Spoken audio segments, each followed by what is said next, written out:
Hey everyone, this week we're talking about the Nikkor 28mm 2.8 Z lens.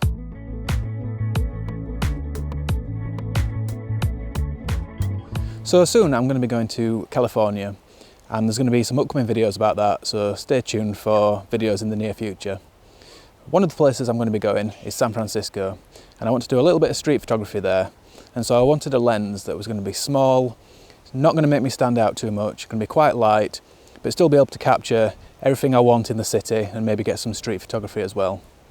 So I've decided to get the 28mm 2.8 Nikon Z lens.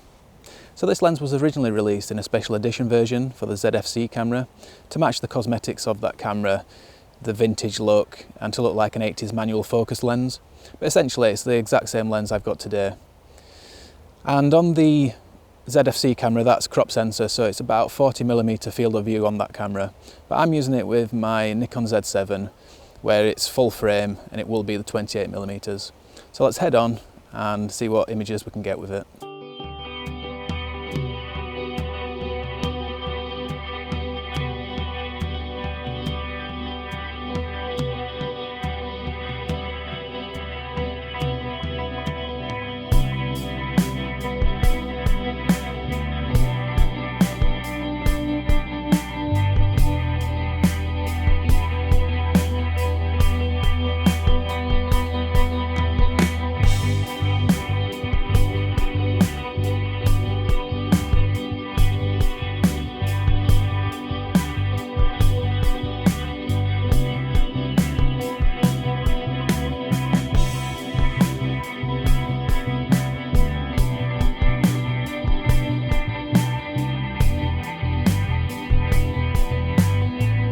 So I've come out today to Yorkshire Sculpture Park to test this lens out, and my first thoughts are that it's very small and light, which is what I wanted. It's not quite a pancake lens, but you can see it doesn't really stick out very much from the Z7, and it's mostly made of plastic, so it's very light. It's even got a plastic lens mount, so you might think that's a bad thing. I've used other lenses with plastic mounts. I've got the 1.8 35mm DX lens. That's fine with a plastic lens mount. It is really tough even though it's plastic. So this lens will go from f2.8 all the way up to f16. Won't go any narrower than that though. It's got no buttons on the lens. It's very no frills. It's just got the one control ring that by default is for focusing. But you can set that to other functions, such as setting the aperture, for example. And it's also worth noting that this lens doesn't come with a lens hood. I don't think Nikon even make one.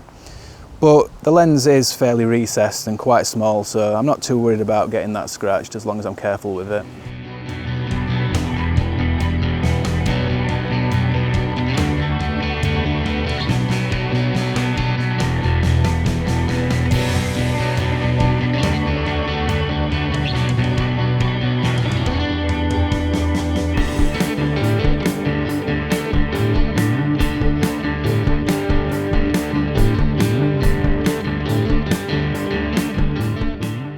And the other thing you can do to protect your front element is stick a filter on there. I'm using a polarizing filter right now just because I like the effect.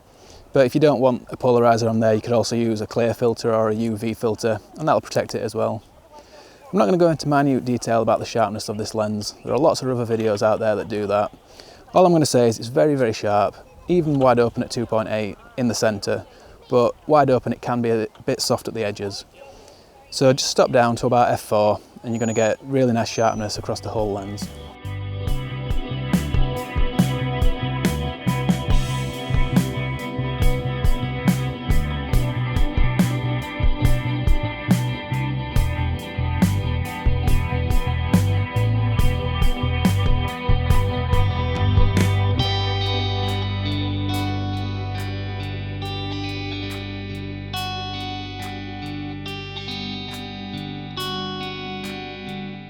The autofocus in this lens is pretty good.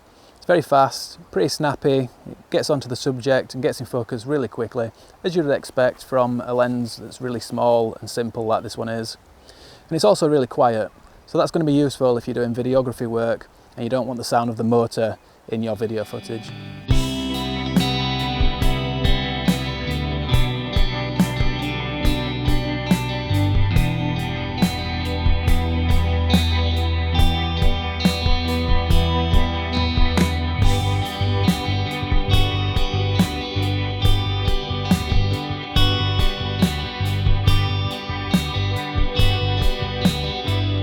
The other thing you need to bear in mind is that there's no vibration reduction built into this lens. So unless your camera body has inbuilt stabilisation, you're not going to benefit from any of that vibration reduction.